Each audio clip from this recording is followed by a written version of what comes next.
Good morning students, myself is a Prakash Bare. Today I am going to give a presentation on electrical estimation and a costing.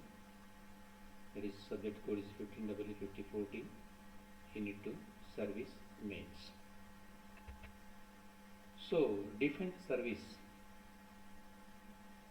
Service means it is a tapping of electrical energy from the supply's pole to consumer premises, or it is a means of providing electrical power supply from the existing pole up to the meter board.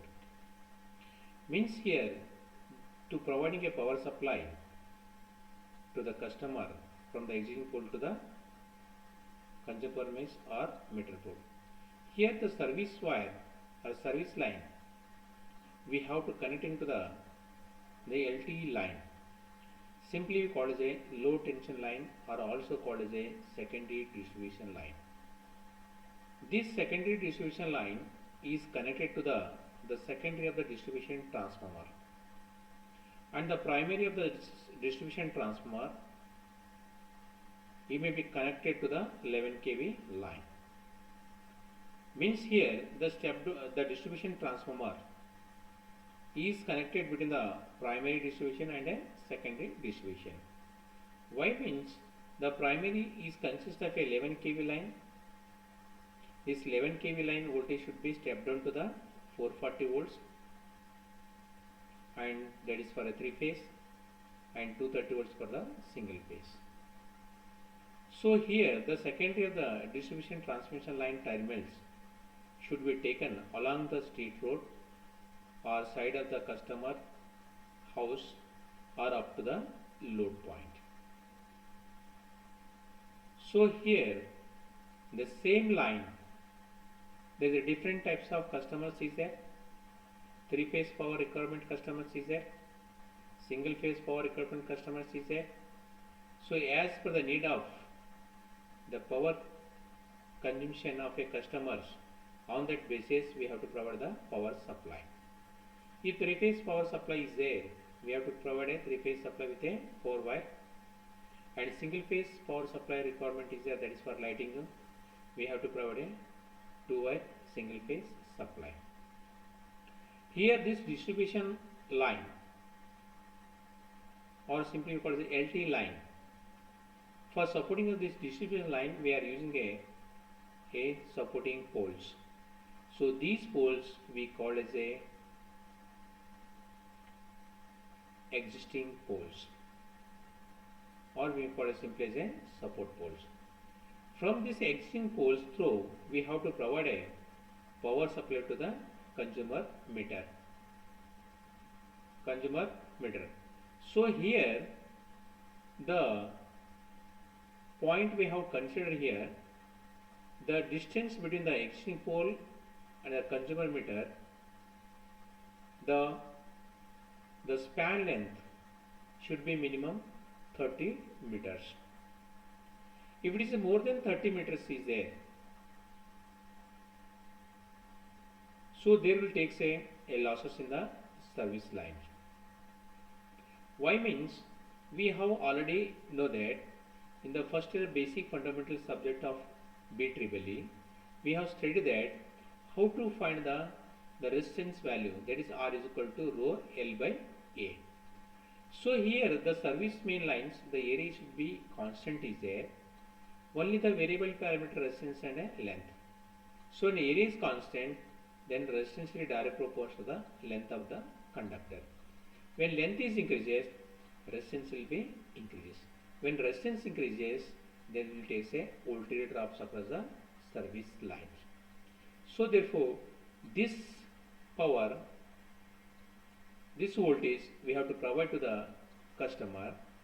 The rated voltage running appliance, they are not give their required performance, they will give a less than their performance output due to the voltage of a insufficient.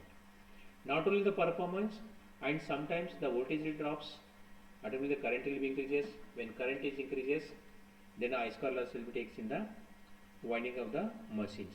So there is a chance of failure of the winding, or then it takes a damage.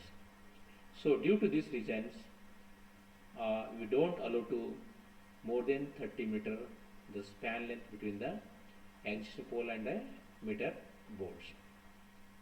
If it is more than 30 meter is there, we have to suggest to the customers, or we have to make one more supporting pole to the distribution line near to the customer point.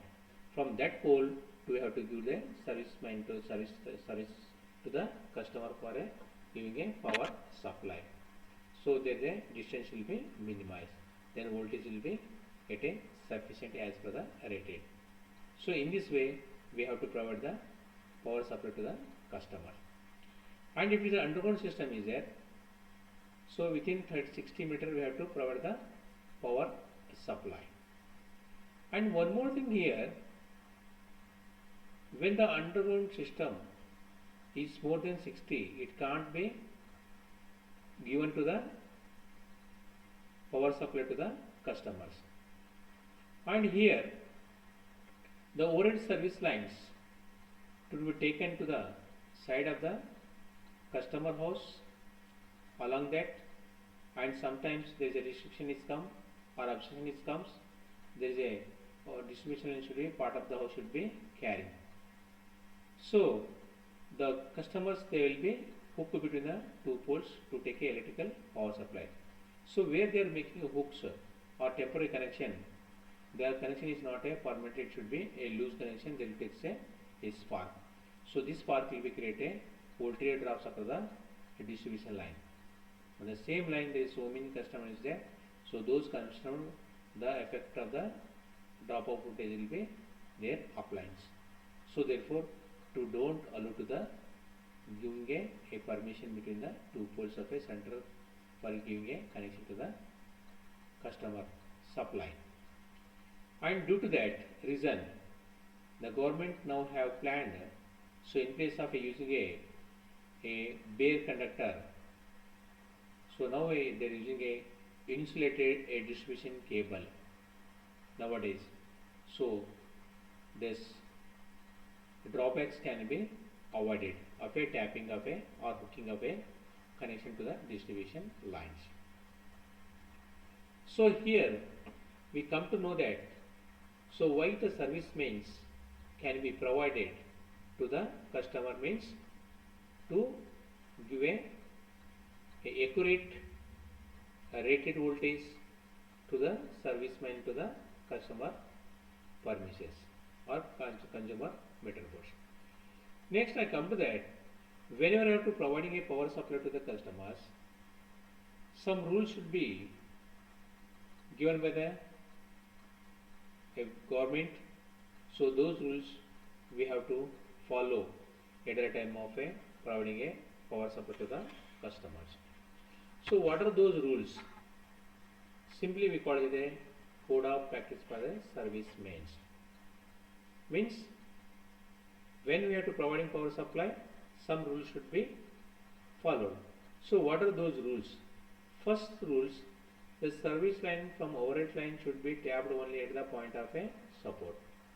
Now already I told that where the existing pole is there, from that pole only we have to provide the power supply to the customer, not for the other part of the distribution line.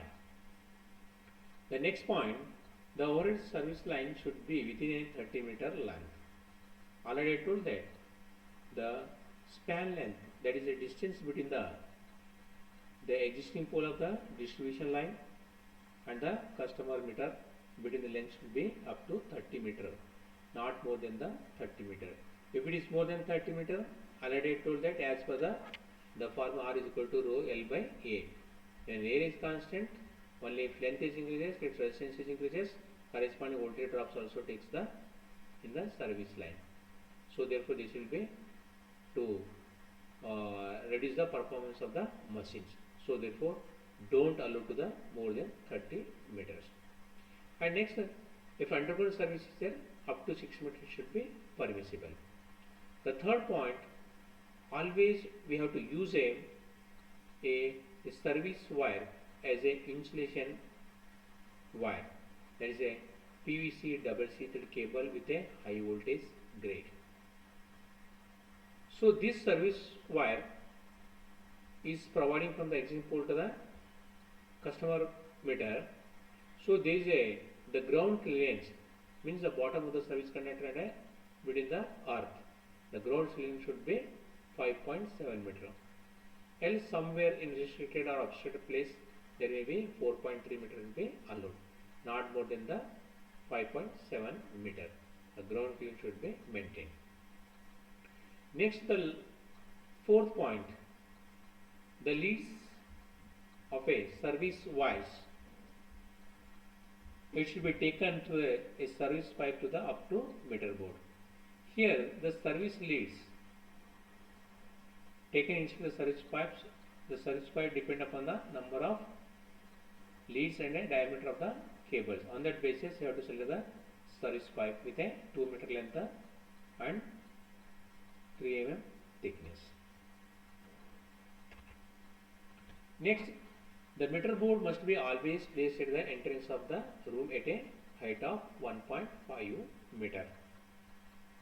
So, the meaning of fixing of 1.5 meter height, when electrical bill recording person or electrical bill providing a electrical person has come to give a electrical consumed bill, he can exactly observe what amount of energy should be consumed that recorded unit. On that basis he can give a exact bill for the customer.